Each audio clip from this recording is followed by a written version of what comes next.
Tervetuloa kuuntelemaan Oikea kanta kaikkeen podcastia. Kantoja voi olla yhtä monta kuin ihmisiäkin, mutta vain yksi voi olla oikea. Ja sen kuulet tässä. Tässä jaksossa aiheena sometähdet ja sometähtien käyttäytyminen heidän alustoillaan ja tämmönen, ehkä voisi sanoa Jeesustelu, mikä ainakin itselle joidenkin kohdalla tullut näkyville, että mitä monetkin harrastaa. Mutta ehkä esimerkkinä nyt voisi vaikka semmoisen tässä esittää, että tuossa jouluaikaan tuli ainakin joitakin tämmösiä, kun jonkun verran tulee tuommoista kehonrakennuspainoharjoittelu skeneä seurattua, niin sieltä kautta ei kylläkään yksikään minun seuraama henkilö, mutta siellä ainakin muutaman postauksen näet, missä oli tämmönen pullonkorkin kanssa poseerattiin, jotta anna läheisillesi raitis joulua. Niin itselleni vaan tuli niinku mieleen siinä, että jos nämä ihmiset nyt on jonkun saliharjoittelun kautta saanut kerättyä itselleen sen seuraajamäärä, mitä nyt sitten kenellekin on. Kuvitteleeko nyt oikeesti, että saatana ihmiset siellä niinku heidän postaukset ja jotain tämmösiä elämänviisauksia ovat vailla, että luulevatko he oikeesti olevansa semmoisessa asemassa, että he ovat jotenkin hirveitä vaikuttajia jossain muussakin asiassa kuin siellä salilla pyllistelyssä ja pullistelussa. Että en tiedä mitenkä että eikö tuommoinen itseset kaiken muuan lääkkeellä turvottanut podari sitten niin näe sitä jotenkin erikoisena, että paassaa siitä jostain alkoholin vaaroista ja haetosta, kun itse on itsensä saattanut semmoiseen kuntoon, missä nyt ei sinällään itse tämmöisenä hyvinkin vahvasti individualismi puolesta puhujana minulla on ihan ok, että ihmiset saa käyttää semmoisia lääkkeitä ja aineita, mitä itse haluavat ja pitäisi olla enemmänkin laillista, mutta se on ehkä sitten taas toinen puheenaihe kokonaan, mutta että jotenkin, että ainakin oman mielessä vähän niin kuin sitä uskottavuutta kärsii, että siellä joku tämmönen ihan tosiaan niin kuin jollain muilla asioilla itselleen niitä seuraajia kerännyt ihminen, niin sitten alkaa jotain tämmöistä paasaamaan. Kuka on vittunen tai keitä ne niinku luulevat oikeasti olevansa, että onko se oikeasti noussut niin pahasti päähän se Instagramin seuraajamäärä, että kuvitellaan, että sitä niinku vaikuttaa ihmisiin. No, ehkä siinä isompi vastaus tähän omaan kysymykseen on, että sillä vaan kerätään tämmöisiä irtopisteitä. Niin kuin sielläkin eräänkin kommenteissa ensin tämmönen kuvaa jolla saatat teksteillä, että se yksikin voi olla niinku liikaa ja luoda sitä turvattomuuden tunnetta ihmisiin. No, sitten taas kommenteista kyllähän itse niinku osaa kyllä että hän ottaa se lasin viiniä ruoan kanssa ja muuta. Eli sanotaan, että älkää ottako mitään, mutta sitten itsekään ei niinku noudateta sitä. Ja niinku kuvitellaan jotenkin, että kyllä hän tietää paremmin nämä asiat. Että ihmiset on vaan muuten niin tyhmiä, että niillä ei pysy niinku hanskassa se yhteyttä. Se on automaattisesti, jos yhdenkin niinku ottaa, niin siellä rupeaa niinku porukka pelkäämään. Että onkohan siinä nyt jotain sitten projisointia vähän sitä omasta käytöksestä. Se itse on vähän niinku arveluttava, että ja kyllähän nuo tietyt aineet kuitenkin ihan tunnetusti aiheuttaa vähän semmoista lyhytpinnaisuutta, niin ehkä on pikkusen niinku vääriä ihmisiä ihmisiä jeesustelemaan tuommoista asioista. Pitäisivät saatana turpansa kiinni ja jakaisivat niitä jotta täysin hyödyttömiä lisäravinnevinkkejä siellä tai muuta, että joihinka ovat rahallisesti kytköksissä, että kun niillä ovat sen seuraajamäärän saaneet haalittuakin, pysyttelisivät siinä omassa lajissa, eivätkä yrittäisi olla jotain saatana äiti Teresoita tai muita Nelson Mandeloita sillä jotta maailman parantajia. Että jonkun verran itteni ottaa tuommoinen päähän, mutta ei siinä mitään, jokainen tyylillään toki, mutta että tuntuu vaan jotenkin erikoiselle, että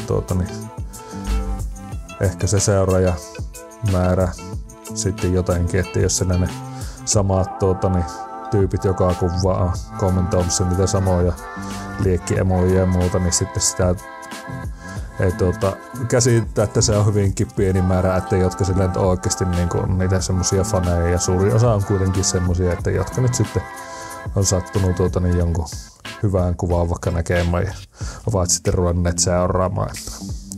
Että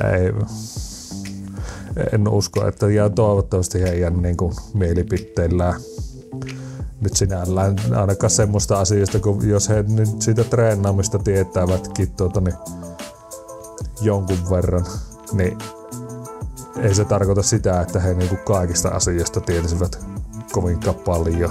Ja väitän, että mitä enemmän olet erikoistunut yhteen asiaan, niin sitä kapeammin sitten näitä muita asioita, mutta ei toki näin välttämättä ole, mutta ehkä kuitenkin enemmänkin näin. Ja muutenkin niitä ehkä tässä vähän samaan pussiin voi laittaa näitä että joka helvetin postauksessa pitää olla joku jostain teepussista pöllitti joku viisaus kirjoitettuna, että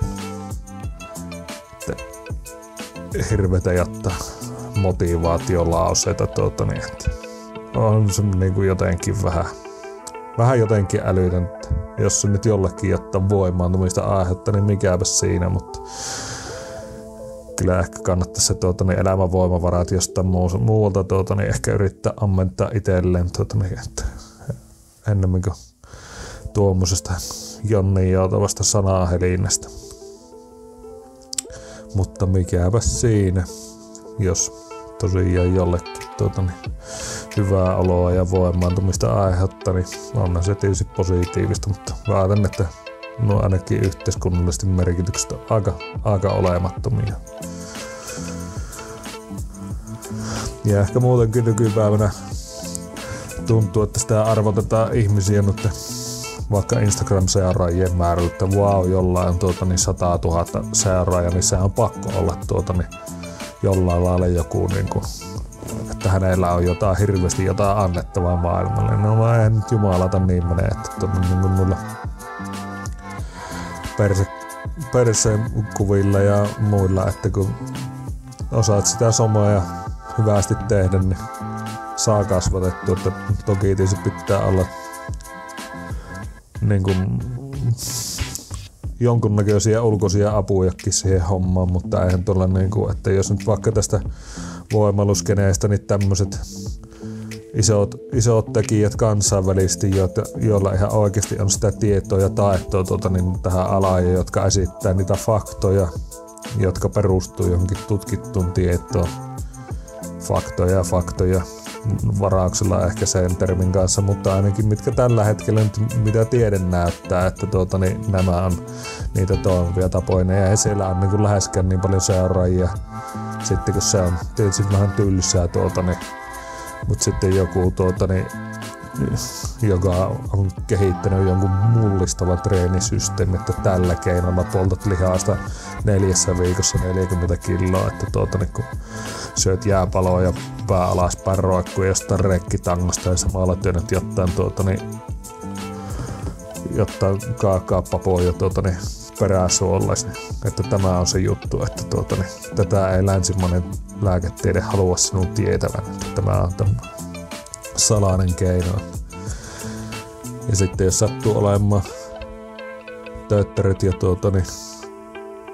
persekunnossa, niin kyllähän sillä helpommin huomiota saa. Ei siinä mitään, se on osa peliä ja ei minulla nyt sinällään ole mitään minun elämää eikä minun millään lailla oma identiteetti ole kiinni mistä Instagramin seuraajamääristä jaksa semmoista itteni myymistä tai semmoista seuraajien takia huoraamista ehkä jaksas muutenkaan, että ei ole meikäläisen palakakkua, että nämäkin podcastit nyt enemmänkin on tämmönen oma terapia hetki, että saanut tämmösiä mielen päällä olevia asioita puhua auki ja ehkä jollain lailla saada ne omasta systeemistä sitten pihalle. Tämä ei ole tarkoitus, että tämä tuskinko en tätä missä sen kummemmin jaan. Nämä tuskin sen kummemmin lentoon milloinkaan lähtevätkä ja tuotantokin on sen verran köpöä, että ei ehkä niinku näillä ei kuulu mennä ja enkä toisaalta halua tähän nyt liikaa panostaa, kun sitten itseni tietää, niin sitä en jaksaisi näitä tehdä jos näihin liikaa menisi kaikkeen säätöön aikaa, että yritän nyt tehdä pienellä vaivalla mahdollisimman hyvää laatusta, mutta nämä nyt on tämmösiä, mitä on. Kiitos, jos jaksoit kuunnella tänne asti tästä tää paassausta ja muistakaa aina se, että tämä on oikea kanta kaikki. Morjes!